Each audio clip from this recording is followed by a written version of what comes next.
अरे बाबा माझी मम्मी नाही सोडायची. बरं भाऊ काहीतरी जुगाड करतो.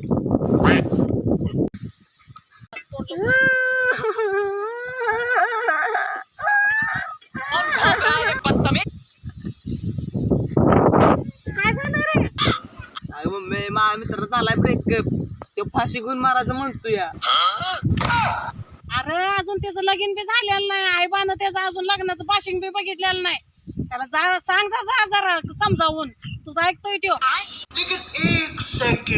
अगं मम्मी तुला काय सांगू, त्याला समजावं गेलं ना बसते तुंबा घेऊन ती बी पेते मला पाचत या. अरे जा पेज जा, तुझ्यामुळे जीव तर वाचल त्याचा. असं बी रोज कोणाच्या ना कोणाच्या कारणानं मूठ धुसूनच येतोय. तुझ्यामुळे जीव तर वाचल त्याचा. जा पेज जा. बया माझ्या बिट्ट्याच्या मित्रावर लय जीव दिसतोय. जीवलग मित्र आहे ती.